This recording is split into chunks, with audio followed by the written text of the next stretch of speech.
There is no indication that rhino poaching is under control here.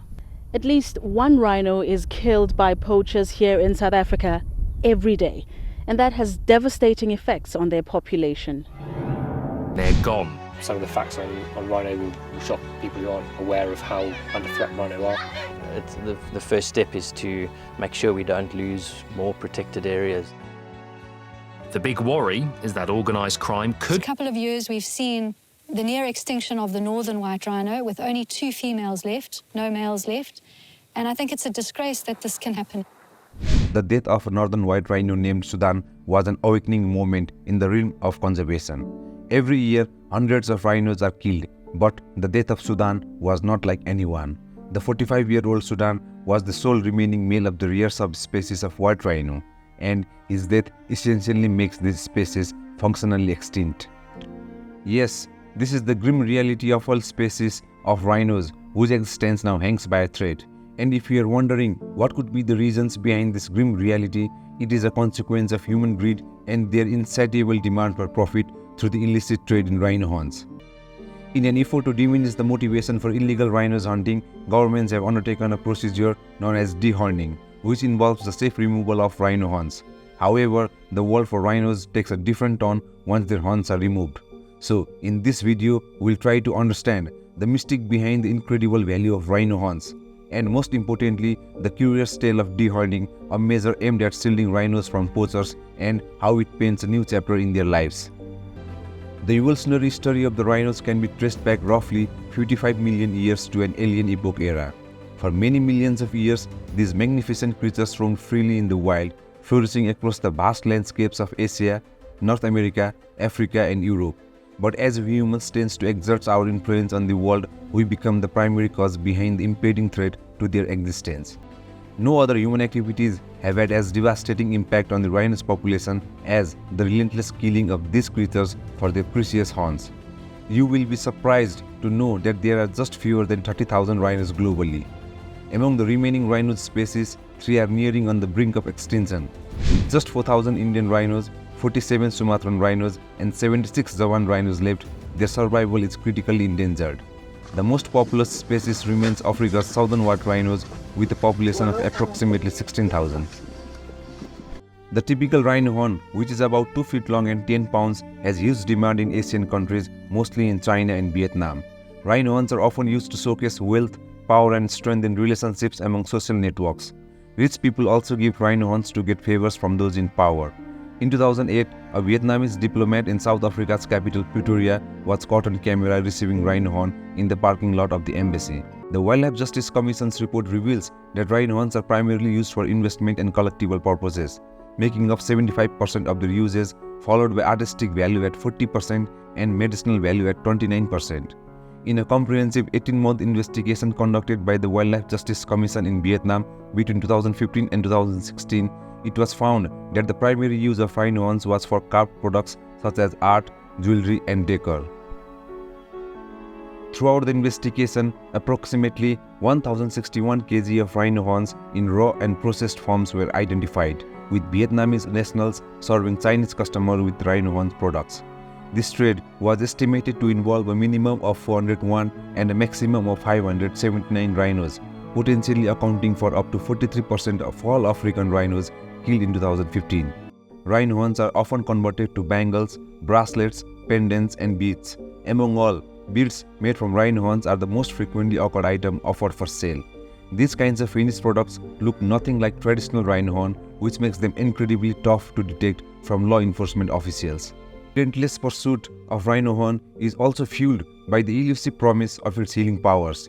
In China, traditional Chinese medicine practitioners often prescribe rhino horns to cool the body, get rid of toxins, and treat certain illness caused by heat.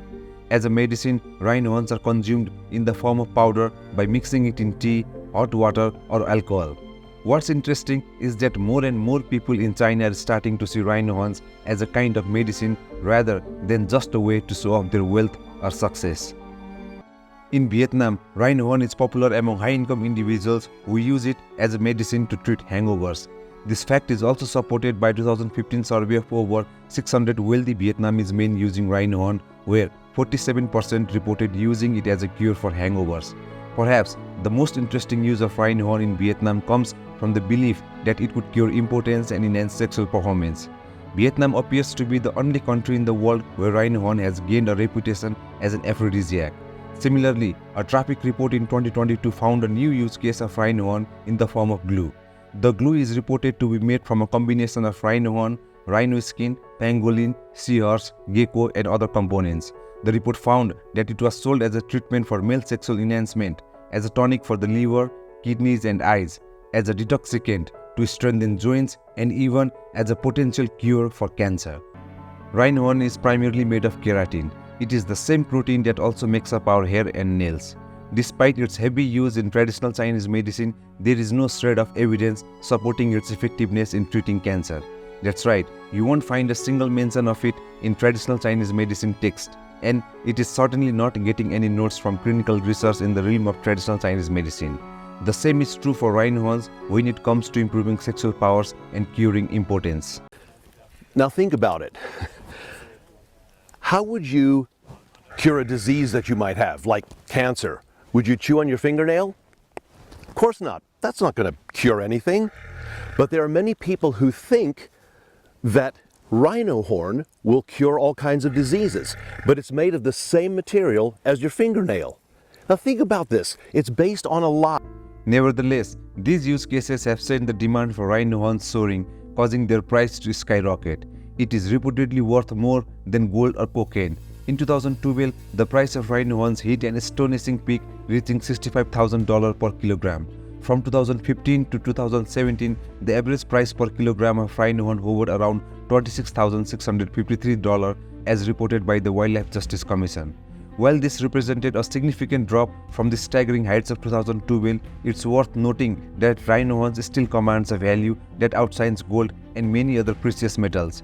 And in African countries where most of the poaching happens, this price tag is a huge motivating factor, as hundreds of millions of African people just manage to earn a meager $5,000 per year. This relentless poaching of rhino horns for profit has reached a point where these majestic creatures are now on the brink of extinction.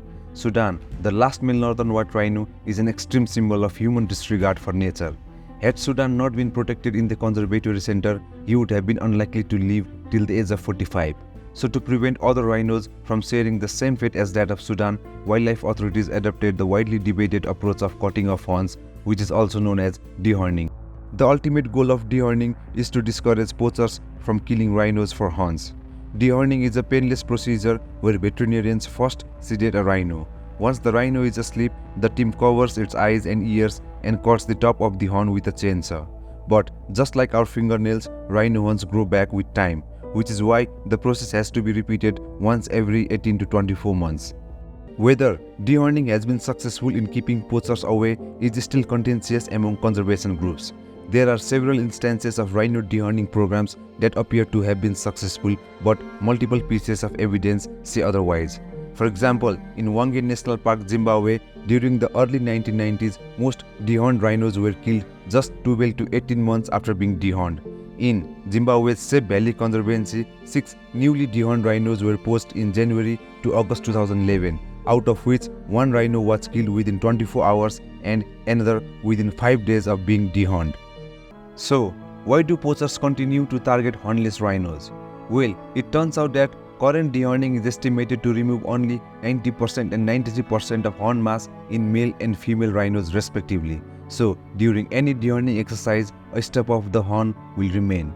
Although dehorning makes poaching less profitable, it is found that poachers will still kill dehorned rhinos for a horn stub due to its high value.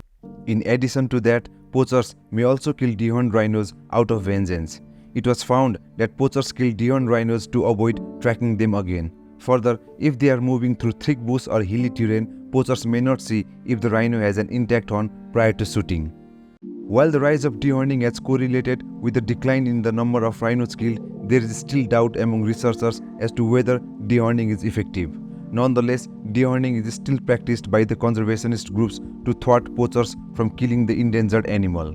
For rhinos, horns have several behavioral functions. Rhino use horn to protect their homes, shield their little ones from danger, and even find food like water or break branches. And when it comes to conflicts over land or who is in charge, male rhinos rely on their horns to settle the score. It is obvious that after dehorning, rhinos will lose their main defense mechanism. But is it the only impact that dehorning will have on the rhino? The repercussions of these actions have remained largely unknown to researchers. However, a new study has finally shed light on this matter. For the first time, a team of researchers have meticulously examined 15 years worth of data, including the movements of black rhinos both before and after dehorning. And what they uncovered is deeply unsettling. Researchers found that dehorned rhinos' home shrank by nearly 12 square kilometers or 45% of their previous range. This percentage was much higher for female rhinos, who saw a 53% decrease in territory, while male rhinos saw a comparatively small 38% decrease. Going forward with the researchers also crunched some statistical data on how often dehorned rhinos bumped into each other. The analysis found that dehorned rhinos were 37% less likely to encounter another rhino than before, and the interaction that was the most affected was male-male interactions. But why the sudden change?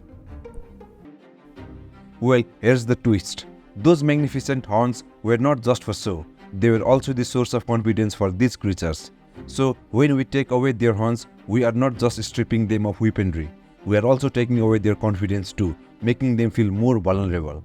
Eventually, these vulnerable rhinos tend to avoid each other a lot more and stay in the more central parts of their ranges. Even the mighty dominant male rhinos, known for fearless patrolling, dial down their swagger after dehorning. These discoveries have ignited a whole new set of questions about dehorning rhinos beyond the obvious goal of deterring poachers. Researchers are now highlighting two critical concerns. First, there is the sneaky possibility of accidentally turning wild rhinos into friendlier, more domesticated creatures, potentially putting their survival skills at risk. Think of it like making them too cozy with humans. The second puzzle they are pondering is whether rhinos without horns are less likely to get busy and have baby rhinos compared to their horn counterparts. So it is not just about safety, but also the future of the rhino family tree that is at stake here. In the past 50 years, the overall rhino population has plummeted by more than 90%, and the fact that dehorning is so widely employed now is indicative of how serious the poaching problem remains. Besides dehorning, governments around the world are also exploring the idea of establishing rhino farms and legalizing the trade of rhino horns from these farms. It is all about playing with the supply and demand situation. By increasing the supply of horns legally, the hope is to bring down its price tag and make poaching less enticing and give rhinos a fighting chance. I'm making a difference in their life. Dehorning on its own, it's not a long-term solution. It's a short-term, buys us time. But long-term, you need to look at education. You need to look at sustainability of areas, conservation areas for rhino. Thank you for watching. I'll see you in the next one.